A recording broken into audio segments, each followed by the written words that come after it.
Have you ever had one of those ideas?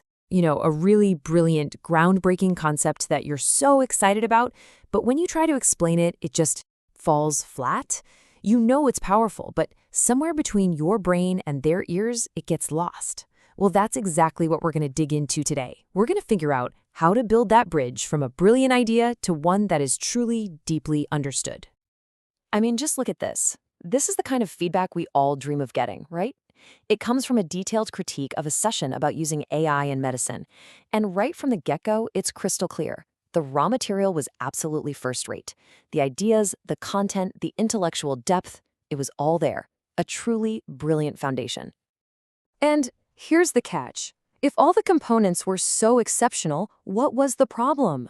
Why was it even in danger of failing?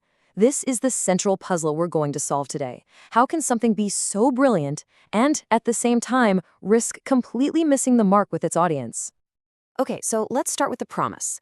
We're looking at a session that was designed to teach doctors and clinicians about artificial intelligence.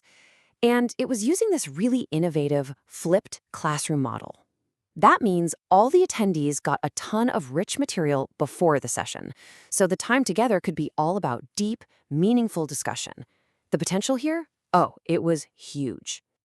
So, what made this idea so strong in the first place? Well, a few things. That flipped classroom model, it shows you respect people's time. The content had real intellectual muscle, diving into philosophy and cognitive theory. But, and this is key, it wasn't just abstract theory. It was all grounded in real patient cases, making these big ideas feel tangible. And it was all framed with these really provocative questions designed to spark a real debate. In short, it treated the audience like smart, capable peers. So, with all of that going for it, here's where the problem creeps in. The very richness and depth of the material, its greatest strength, was also becoming its biggest weakness. This is something called the cognitive overload trap, and trust me, it's a place where so many great ideas get stuck. The critique used this absolutely perfect metaphor. The presentation felt like a cabinet of curiosities. You know what I mean? Picture a room just packed with fascinating, weird, wonderful objects. But there are no labels, no guide, no clear path through the room. Each thing is amazing on its own, but together it's just a confusing jumble.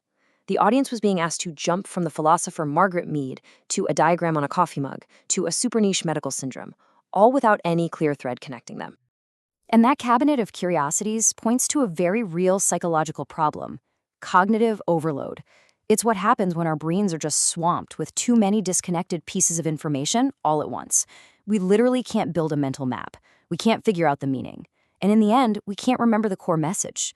All that brilliant work was in danger of being forgotten, simply because the audience was working too hard just trying to keep up. This chart lays out the stakes perfectly. On the left, you've got the problem, the cabinet of curiosities experience. It's disorienting, it's overly complex, it's overwhelming.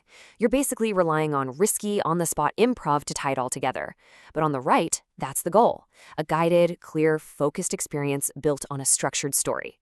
The gap between these two, that's where brilliant ideas go to die. So the question is, how do we get from the left side to the right? Well, the first step is you have to stop thinking about collecting individual facts and start thinking about telling a story. You need to forge a clear narrative. Think of it like building a scaffold, a strong, simple structure that can support all those brilliant, complex ideas and present them in an order that actually makes sense. And here is the absolute key. You have to anchor your entire presentation to one single central question.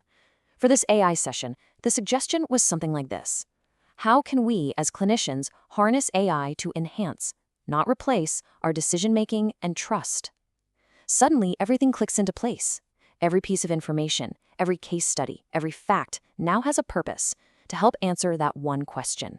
It becomes the North Star for your audience, guiding them through everything. And this 4-act structure is a fantastic way to build that scaffold. It's a simple, powerful story. Act 1, you start with the human foundation. How do we think now? Act 2, you introduce the AI inflection point. Show the big change, the then versus now. Act 3, you bring it to life with real case studies. And finally, Act 4, you hit them with the so what? The big ethical questions and what this all means for the future. You see, it transforms a collection of facts into a journey. Okay, so besides that big picture narrative, There are also some really practical, tactical things you can do to make that journey easier for your audience. It's all about actively reducing that cognitive load we were talking about. You have to be their guide. This is especially true for that pre-work in the flipped classroom.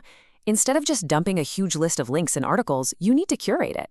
Tell people, hey, this is the core reading you absolutely need to do, versus, and this over here, this is for deeper exploration if you're curious.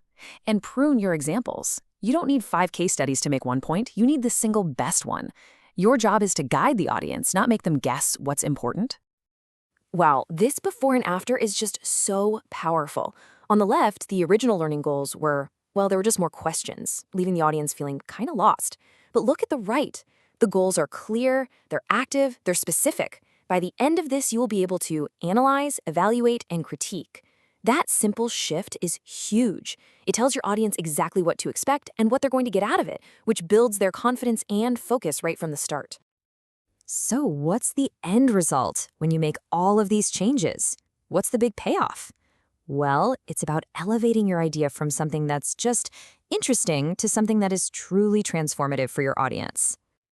This table really sums up the whole transformation perfectly. You move away from that chaotic cabinet of curiosities and toward a clear, anchored narrative. You replace cognitive overload with clear objectives. A confusing pre-read becomes carefully curated pre-work, and you trade that risky, stressful improvisation for the power and confidence of structured storytelling. This isn't about dumbing down your brilliant idea.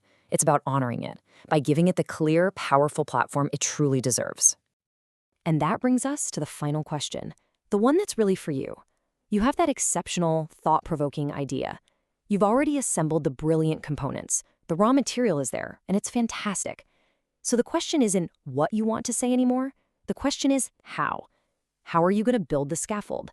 How will you forge the narrative? How will you build its story?